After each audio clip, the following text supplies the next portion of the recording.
باللہ من الشیطان الرجیم بسم اللہ الرحمن الرحیم ان اللہ وملائکتہ یصلون علی النبی یا ایھا الذین آمنوا صلوا علیہ وسلموا تسلیما الصلاۃ والسلام علیک یا رسول اللہ وعلی آلک واصحابک یا حبیب اللہ الصلاۃ والسلام علیک یا رسول اللہ۔ تمام حضرات مل کے درود شریف پڑھیں تاکہ اللہ کی رحمتوں اور برکتوں کا نزول ہو جائے۔ الصلاۃ والسلام علیک یا رسول اللہ وعلی آلک واصحابک یا حبیب اللہ۔ نہایت محترم دوستوں اور بزرگوں،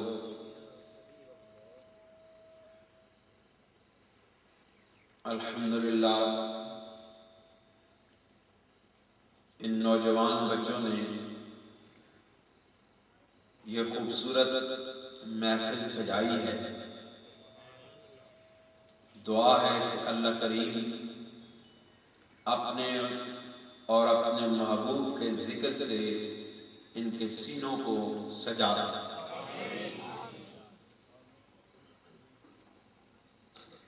دوستو، مجھے یہاں پر بہت سے لوگ اہل نسبت نظر آ رہے ہیں،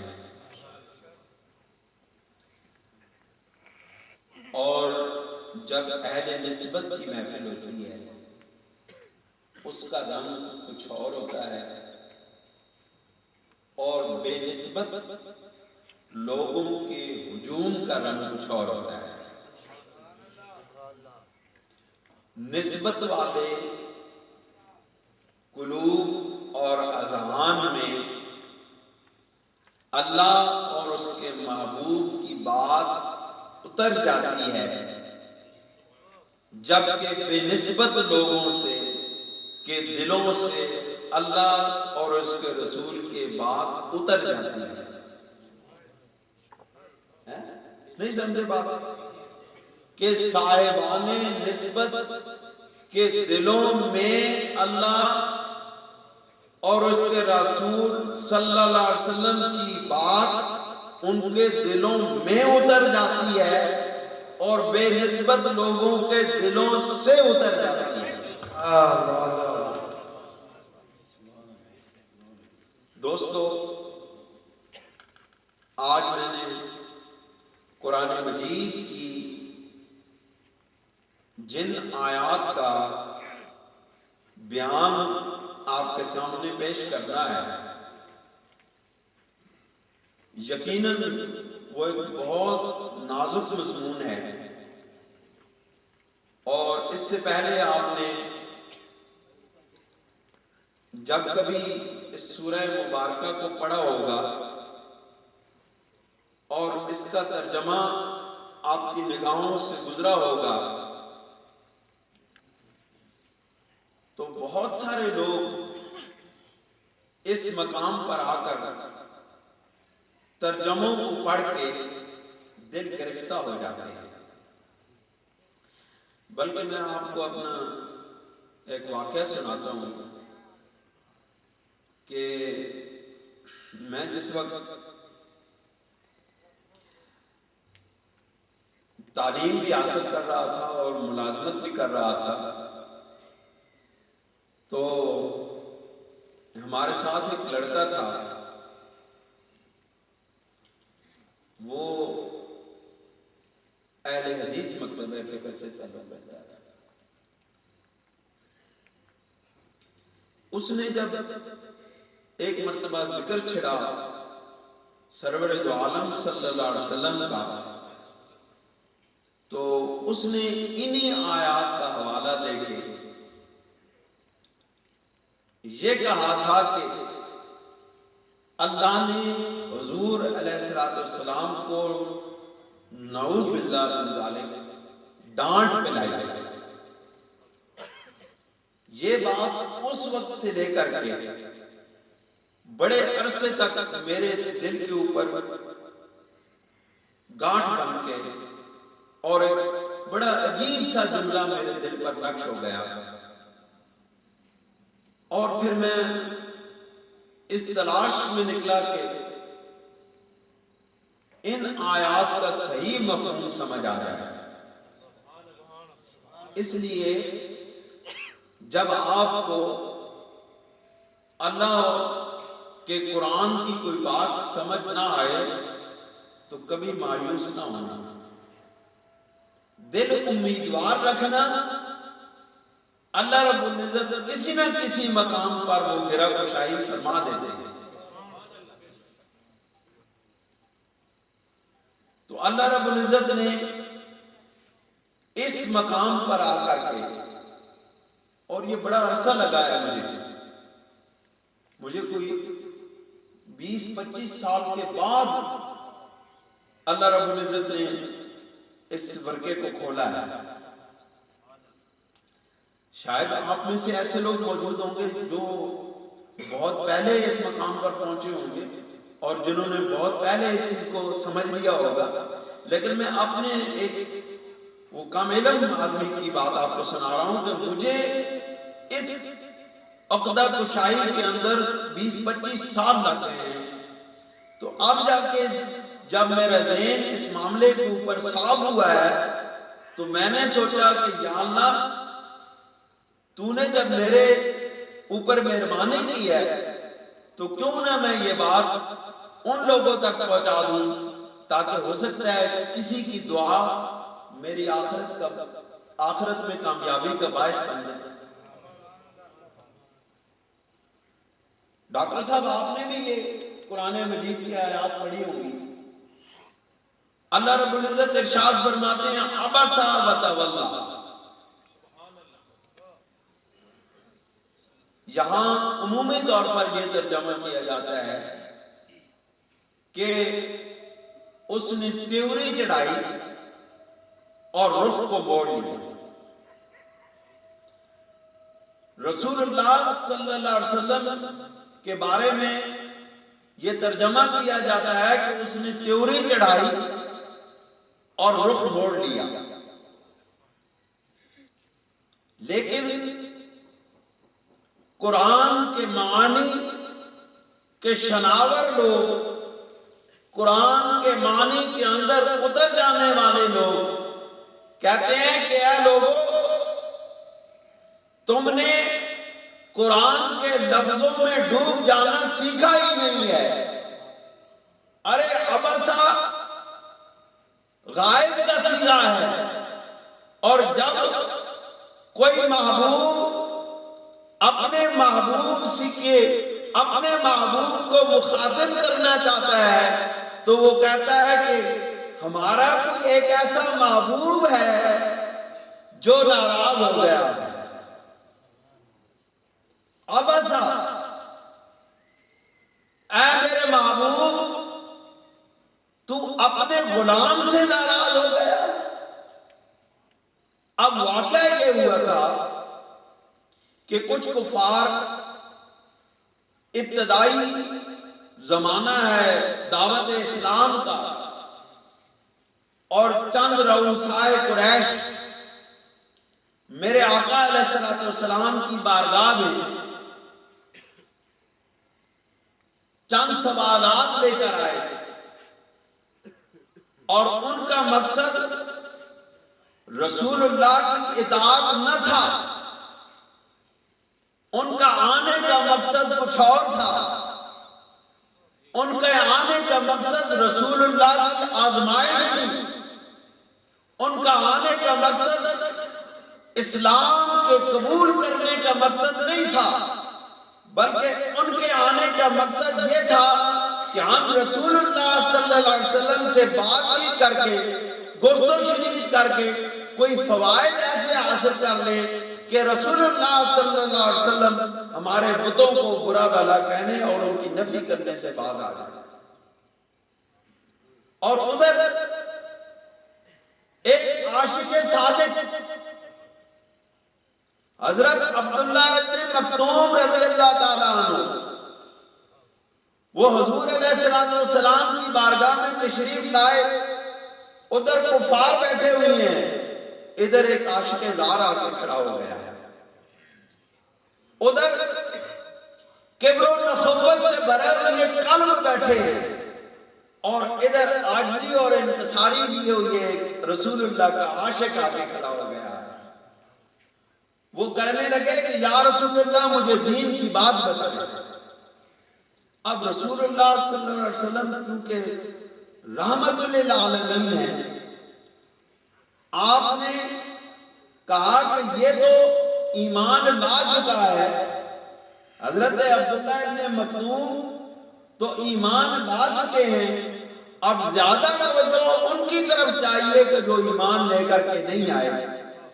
لہذا حضور علیہ السلام نے اپنا رخ انور ان کفار کی طرف کیا کہ ہو سکتا ہے کہ میرے چہرے کی روشنی ان کے دل کو روشن کر جائے، اور میرا عاشق تو میرے پیچھے بھی محبت لیے کھڑا ہے، اب ان کو میرے چہرے کی روشنی چاہیے ہے، ہو سکتا ہے کہ میرے چہرے کے نور ان کے ذہنوں کی مٹی اور گرد کو صاف کر دے تاکہ یہ ایمان قبول کر لے۔ رسول اللہ صلی اللہ علیہ وسلم ان کی طرف متوجہ ہوئی ہے، لیکن اللہ رب العزت نے ارشاد فرمایا اے میرے محبوب تیرے عاشقوں کی شان جدا ہے، اے میرے محبوب یہ تیرا عاشق ہے۔ دراصل یہاں پر لوگوں نے بات کو سمجھا نہیں ہے، اصل میں اس سورہ مبارکہ کی ان آیات کا مقصد رسول اللہ کی شان کی تنقیص نہیں ہے، بلکہ رسول اللہ کی شان کے اندر حضرت عبداللہ بن مکتوم کی شان بیان کی جا رہی ہے کہ اے میرے محبوب تیرے عاشقوں کا یہ حال ہے کہ جب تو ان کی طرف سے رخ پھیرتا ہے تو اللہ رب العزت کہتا ہے ان پاک دلوں کی طرف سے محبوب رخ نہ پھیرتا۔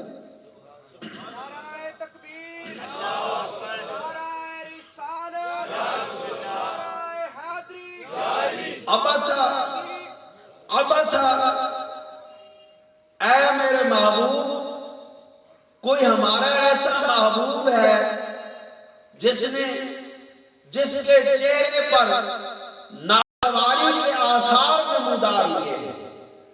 اب دیکھو اللہ کو اپنے محبوب سے اتنی محبت ہے کہ اللہ رب العزت اپنے محبوب کے چہرے پر ناگواری کے اثرات بھی برداشت نہیں کر پایا، اور دراصل ان کفار کی اس وجہ کے اوپر جس کی وجہ سے ایک عاشق رسول سے حضور سرور دو عالم صلی اللہ علیہ وسلم نے رخ پھیرا تھا، آگے جا کر کے ان کفار کی اللہ رب العزت نے وضاحت فرمائی کہ یا رسول اللہ یہ تیری بات ماننے والے نہیں ہیں، تو بس صرف اپنے عاشقوں کی طرف نظر کر، ان کی طرف نظر نہ کر۔ اب جب تک قیامت باقی، قیامت تک میرے آقا علیہ السلام اپنے عاشقوں کی طرف نظر کیے ہوئے ہیں، اپنے غلاموں کی طرف نظر کیے ہوئے ہیں، کیونکہ قرآن مجید میں اللہ نے ارشاد فرمایا ہے میرے محبوب تو ان کی طرف سے رخ نہ پھیرنا۔ اب اللہ تیرے کوئی ہمارا محبوب ہے جس کے چہرے پر ناگواری آئی اور اس نے اپنا رخ پھیر لیا۔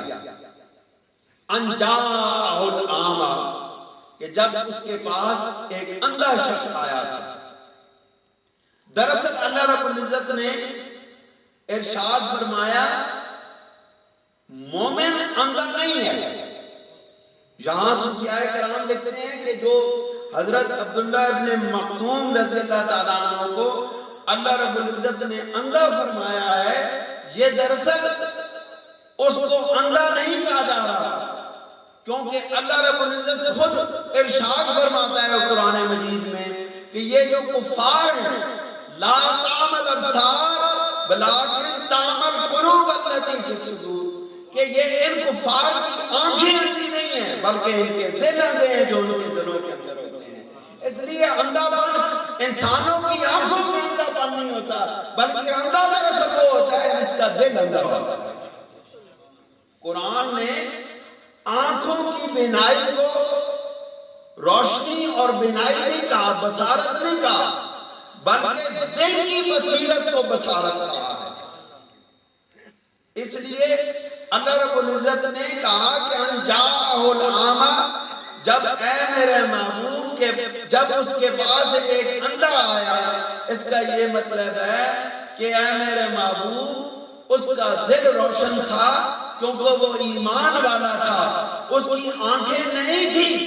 اے میرے محبوب وہ تیرے عشق میں دیوانہ ہو گیا تھا، اس کو کچھ معلوم نہیں ہوتا تھا، وہ تو بس تیری محبت کا دیوانہ تھا۔ اس نے ہر ماحول سے بے پرواہ ہو کے اس نے کچھ نہیں دیکھا، اس نے یہ نہیں دیکھا کہ میرے محبوب کی محفل میں کون بیٹھا ہے، اس نے کہا یا رسول اللہ بس میری طرف نگاہ کرم فرما۔ عبس واللہ ان جاءہ العامہ، اے میرے محبوب، ہمارا ایک محبوب ہے جس کے چہرے پر ناگواری کے اثرات آئے ہیں اور اس نے اپنا رخ موڑ لیا ہے، جب اس کے پاس اس کی محبت کا ایک دیوانہ آ کے اس کی محفل میں بیٹھ گیا۔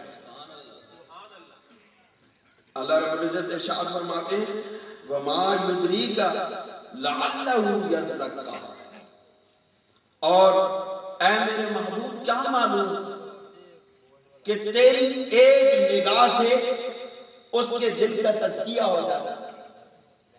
اس کا یہ مطلب ہے کہ اللہ کے محبوب کی نگاہ دلوں کو پاک کر دیتی ہے۔ لوگ کہتے ہیں اللہ کا محبوب دیکھ کچھ نہیں سکتا، اللہ کے محبوب کے پاس اختیار کوئی نہیں ہے۔ اللہ کہتا ہے اے محبوب تیری ایک نگاہ کرم کے طفیل اس شخص کا دل پاک ہو جاتا، کیونکہ تیری نگاہیں تو دلوں کو پاک کرنے والی ہیں، تو سینوں کو منور کرتا ہے۔ اے میرے محبوب تیرے نام کی طرف، تیرا نام لینے والے پاک ہو جاتے ہیں، تیری طرف دیکھنے والی نگاہیں پاک ہو جاتی ہیں، اور تیری محبت کو اپنے سینوں میں بٹھانے والے لوگوں کے دل پاک ہو جاتے ہیں، کیونکہ تیرا کام ہی پاک کر دینا ہے۔ لعلہ یزکیٰ، ہو سکتا ہے کہ وہ پاک ہو جاتا۔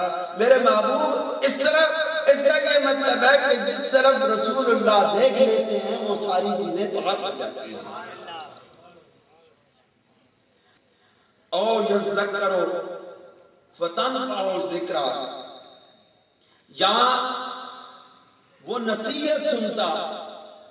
اب دیکھو پہلی بات نگاہ کی ہے، پہلی بات نگاہ کی ہے، اس لیے جب کبھی کسی اللہ والے کے پاس جا کے بیٹھو تو اس کے نگاہ کرم کے متوجہ رہو، اس کے نگاہ کرم کے طلبگار رہو۔ بہت سارے لوگ جاتے ہیں مشائخ کے پاس، اپنی دلی آرزوئیں لے کر کے جاتے ہیں، اپنی حاجات لے کر کے جاتے ہیں، اور اپنی ضروریات لے کر کے جاتے ہیں۔ آپ مجھے اتنی نسبتوں والے لوگ بیٹھے دکھائی دے رہے ہو، آپ مجھے یہ بتاؤ کہ کبھی کوئی کسی اللہ والے کے پاس اس کو صرف دیکھنے کے لیے گیا ہے؟ کبھی کسی اللہ والے کے پاس اس لیے جاتے ہو کہ بس ہم صرف اسے ملنے جا رہے ہیں، یا اس کو جا کے یہ کہتے ہو کہ ہم بس صرف آپ کے دیدار کے لیے آئے ہیں؟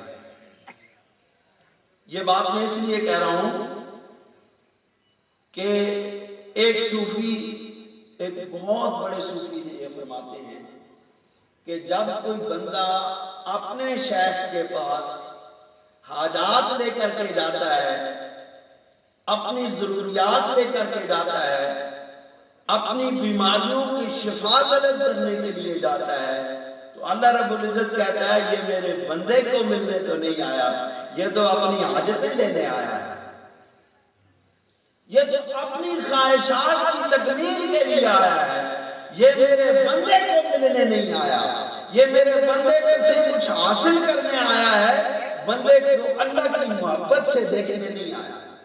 وہ صوفی وہ بہت بڑے ولی کامل ارشاد فرماتے ہیں کہ یاد رکھو جب اللہ کے بندے کو لوگوں نے، وہ فرماتے ہیں کہ جب لوگوں نے یہ اپنا ذہن بنا لیا کہ وہ کسی اللہ کے ولی کے پاس صرف اس کو ملنے جانے کے لیے اس کے پاس جائیں گے تو اللہ رب العزت اس کی ساری حاجتیں پوری کر دیتا ہے. لیکن جس وقت کوئی اپنی حاجتیں لے کر کے، جس وقت کوئی اپنی ضروریات لے کر کے، جس وقت کوئی اپنی نفسانی خواہشات کی تکمیل کے لیے کسی اللہ کے ولی کے پاس جاتا ہے، اللہ رب العزت کہتا ہے کہ اس کو اور ضروریات کے اندر مبتلا کر دو، اس کو اور مشکلات کے اندر مبتلا کر دو، کیونکہ یہ میرے بندے کے پاس میرے بندے کی محبت لے کر کے نہیں آیا، اپنی مال کی محبت لے کر آیا. اللہ رب العزت ارشاد فرماتے ہیں او یذکروا فتنفعوا ذکرا.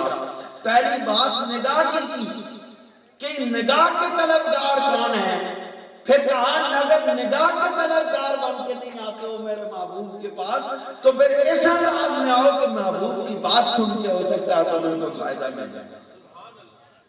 اب پہلے کہا تھا کہ تیری نگاہ پاک کرتی ہے، ہو سکتا ہے تیری نگاہ اس کے دل پر پڑ جائے تو اس کا سینہ پاک ہو جائے. اس لیے صوفیاء کرام بالخصوص مجددیہ نقشبندیہ صوفیاء کرام اپنے مرید کو اپنے سامنے بٹھا کے، جو کوئی حق والے لوگ ہیں نا، حق والے میرے جیسے بے علم پیر جنہوں نے اپنے سینے روشن ہو نا، انہوں نے سامنے جا کے کوئی بندہ بیٹھ جانا نا تو پھر وہ کی کرتے ہیں، وہ اپنی نگاہاں نو اس بندے کے دل تے مرکوز کرتے ہیں. اس نگاہ میں اندر جب اللہ رب العزت نے ایسی مقناطیسی قوت پائی ہونی کہ اس نے دلاں نو انہاں نے نگاہ پاک صاف کر دیا. اے تساں دیکھو کتنی باری تسی کسی اللہ نے بندے کو گئے ہونے تے پھر تانوں کیا محسوس ہویا ہونا، اتھے تانوں اللہ دی طرف تہاڈی توجہات ہو گئی ہونیاں، تانوں اپنے رب تو سوا ہر شے بھول گئی ہونی ہے. تے پھر جدوں ایک کیفیت تانوں حاصل ہوئی ہونی تے سمجھو کہ تہاڈے مرشد دی نگاہ تہاڈے دل نو پاک کر گئی ہونی.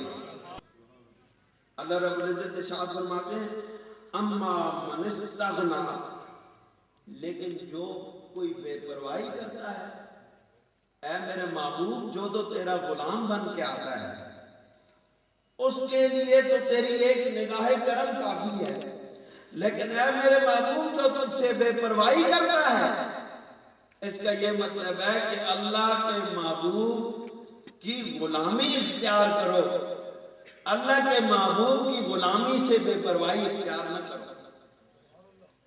لوگوں اللہ کے محبوب کی غلامی میں انسانیت کی بقا ہے، اور اللہ کے محبوب کی رخ سے اپنے آپ کو بے پرواہ کر لینا دراصل انسانیت کی تذلیل اور انسانیت کا زوال ہے. آج دیکھو ہم نے اپنا رخ رسول اللہ سے موڑ لیا ہے، انسانیت زوال کا شکار ہو گئی ہے، انسانیت گمراہیوں کے گڑھے کے اندر گر گئی ہے. آج بے حیائی کا طوفان ہمارے گھروں کے اندر اتر آیا ہے، ہمارے نوجوانوں کے اندر اتر آیا ہے. کیوں کہ ہم نے اپنے محبوب کا چہرہ دیکھنا چھوڑ دیا ہے. جب رخ محبوب سے اپنا رخ پھیرا ہے، دنیا کے چہروں کی طرف ہمارا رخ ہو گیا ہے. اب دیکھو آج کے دور کی ایک بہت بڑی آزمائش ہمارے اندر موبائل کی صورت میں ہے. نماز پڑھتے ہوئے بھی کرنگ کرنگ ہو رہی ہوتی ہے، ذکر میں کوئی ایک بندہ دیکھو اللہ کی طرف متوجہ ہوتا ہے،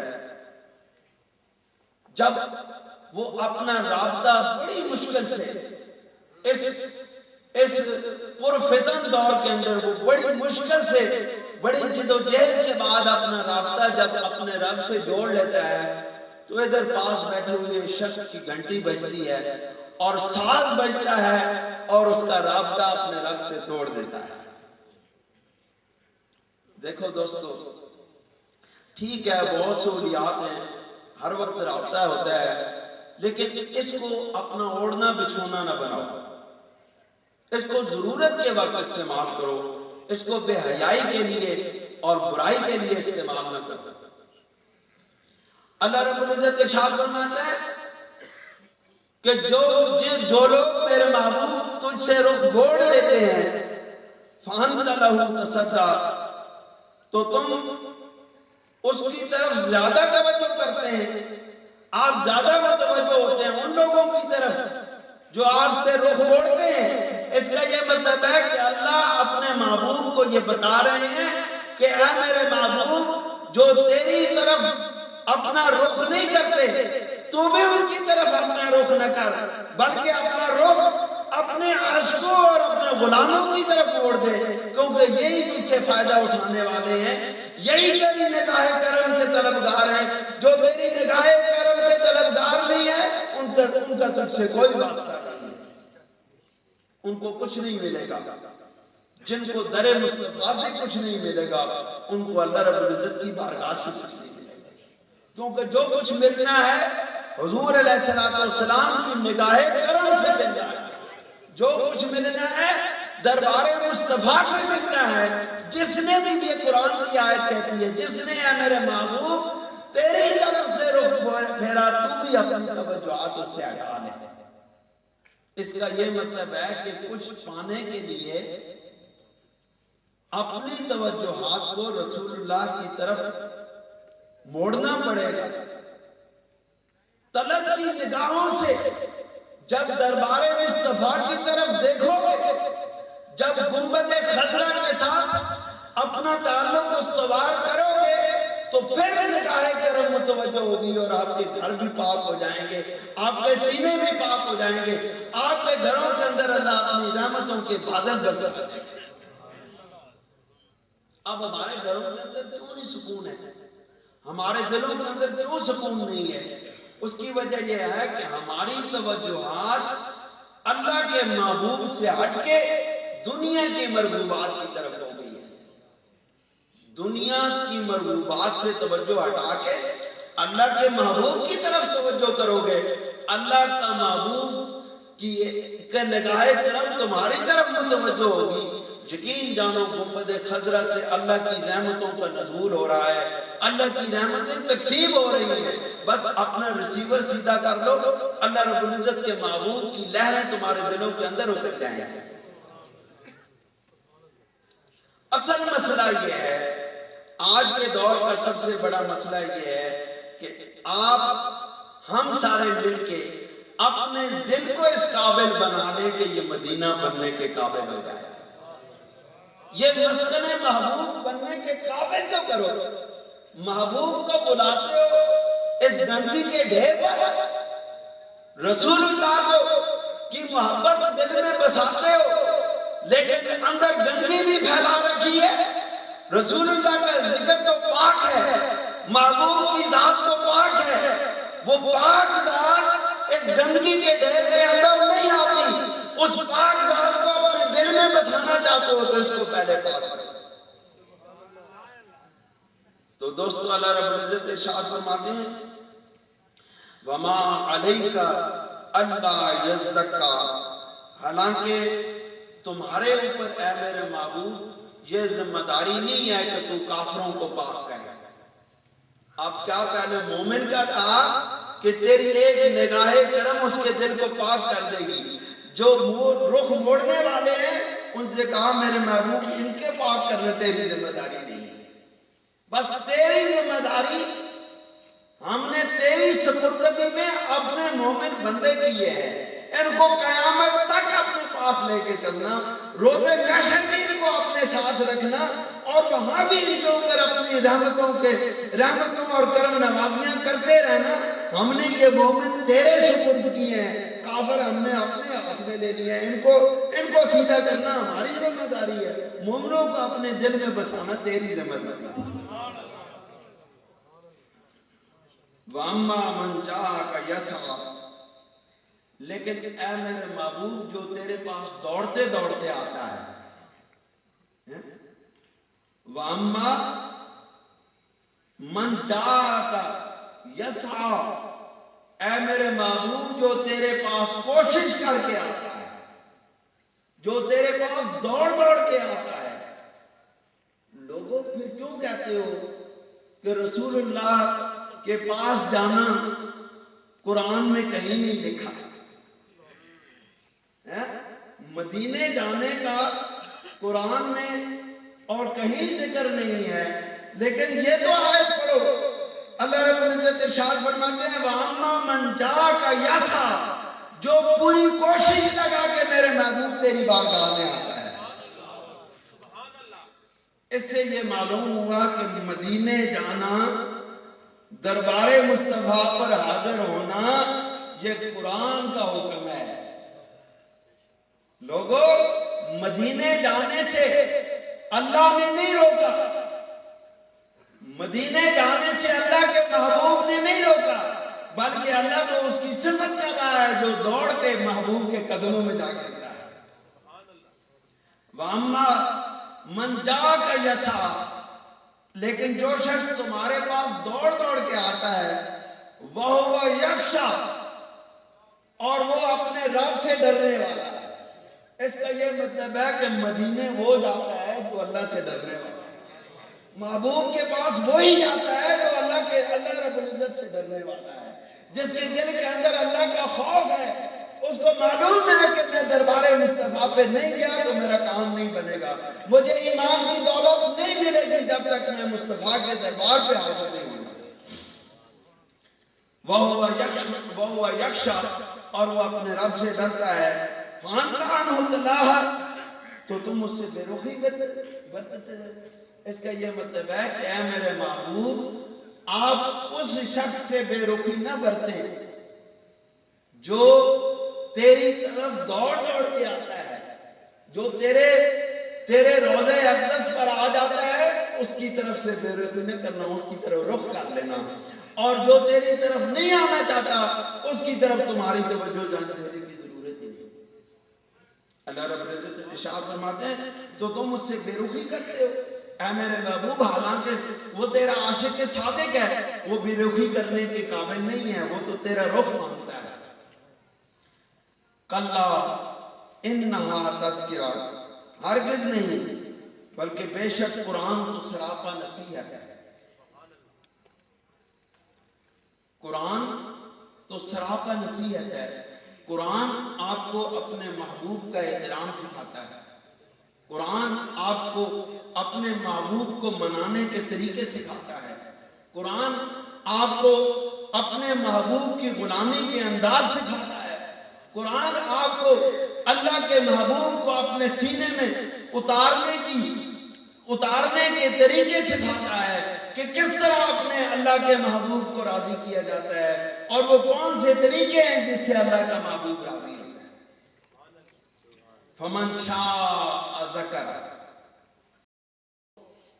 جو چاہے وہ اس نصیحت کو قبول کرے، جس کی مرضی ہے وہ اس کی نصیحت کو قبول کرے۔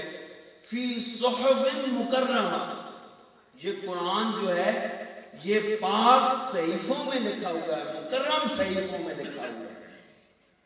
بس آخری نقطے پر آپ کی توجہات کا طالب ہوں اور اس کے بعد اپنی گفتگو ختم کروں گا۔ اللہ رب العزت ارشاد فرماتے ہیں کہ فی صحف مکرمہ، یہ قرآن جو ہے یہ پاک صحیفوں میں لکھا ہوا ہے۔ اب یہ قرآن کیا چیز ہے؟ یہ قرآن نقش ہے، یہ قرآن مختلف نقوش اور مختلف حروف کے مجموعے کا نام ہے، لیکن قرآن صرف نقوش تک محدود نہیں ہے، حرفوں اور لفظوں تک محدود نہیں ہے۔ قرآن کا یہ ظاہری حرف اور لفظ ہے، لیکن قرآن کا ایک باطن ہے جو اس کے معنی ہے۔ اب قرآن کو لکھا تو کاغذوں پہ جاتا ہے، لیکن اس کو سمجھا انسان کے دماغ میں جاتا ہے، اور اس کے ساتھ جذبہ محبت انسان کے دل کے اندر ہوتا ہے۔ آپ دیکھو قرآن کاغذوں پر لکھا ہوا ایک نقش ہے. اس نقش کو جو انسان اپنے دماغ میں اتار لیتا ہے، جب یہ نقش کاغذ پر لکھا جاتا ہے تو یہ پاک ہے. جب یہ نقش کاغذ سے اتر کے دماغ پر آتا ہے تو وہ دماغ پاک ہو جاتا ہے. اور جب یہ کاغذ سے اترا ہوا نقش دماغ سے ہو کر کے قلب تک آ جاتا ہے تو یہ جذبے میں بدل جاتا ہے. اب یہ جو نقش ہیں یہ عوام کا حصہ ہے، اور اس کے معنی جب انسان کے دماغ کے اندر اتر جاتے ہیں تو وہ علماء کا حصہ ہے. اور جب وہ معانی قرآن سے اتر کے دماغ میں آتے ہیں اور پھر دماغ سے اتر کے دل میں آتے ہیں تو یہ صوفیاء کرام کا حصہ ہے.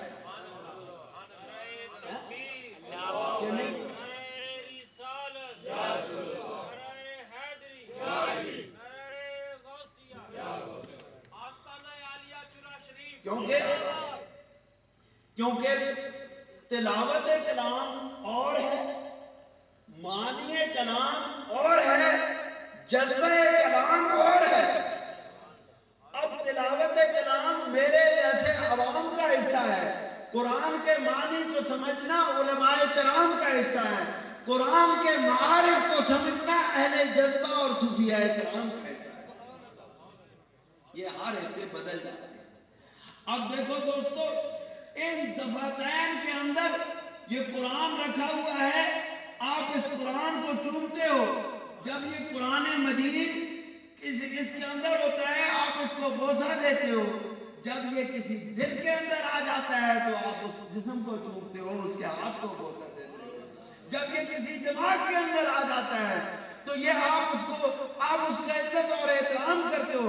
اس کا یہ مطلب ہے کہ یہ قرآن جس سینے میں آ جاتا ہے وہ بھی صحف مکرمہ ہے، وہ بھی پاک ضعیفہ ہے. وہ جب زمین کے اندر رہتا ہے تب بھی وہ احترام کے قابل ہوتا ہے، اور جب وہ زمین کے اندر اتر جاتا ہے تب بھی وہ احترام کے قابل ہوتا ہے. کیونکہ قرآن اب بولے کیونکہ قرآن مجید جو ہے یہ ہمیشہ اپنے احترام کو قائم رکھتا ہے. قرآن مجید اپنے احترام کو دنیا کے اوپر بھی قائم رکھتا ہے. قرآن مجید اس دنیا کے اندر زمین کے اندر چلا جائے تب بھی اپنا احترام کو قائم رکھتا ہے. اس لیے وہ اللہ کے ولی جنہوں نے قرآن کو اپنے سینوں میں اتارا ہے وہ اس زمین پر چلتے ہوئے بھی پاک ہیں، زمین کے اندر جاتے ہوئے بھی پاک ہیں. اللہ کا ولی زمین پر چلتا پھرتا قرآن ہے، زمین کے اندر اتر جائے تو لوگ اس کو عوامی بوسے دیتے رہتے ہیں، قبروں کو چومتے ہیں. وہ دراصل کسی اللہ کے ولی کو نہیں چوم رہے ہوتے، وہ صحف مکرمہ کو چوم رہے ہوتے ہیں، وہ اس پاک کلام کو چوم رہے ہوتے ہیں جو اس دل کے اندر جذبہ بن کے اتری ہوتی ہے. نعرہ تکبیر، نعرہ رسالت. اللہ رب العزت ارشاد فرماتے ہیں مرفوعۃ مطہرہ، بلند مرتبہ ہے، وہ پاکیزہ صحیفے ہیں، وہ بلند مرتبہ ہیں، وہ پاکیزہ صحیفے ہیں. یہ قرآن جن کاغذوں پر لکھا جاتا ہے وہ بلند مرتبہ ہے. اللہ رب العزت نے ان کو پاکیزہ کیا ہے. جن سینوں کے اندر لکھا جاتا ہے وہ بھی بلند مرتبہ ہے، اللہ نے ان سینوں کو پاکیزہ کیا ہے.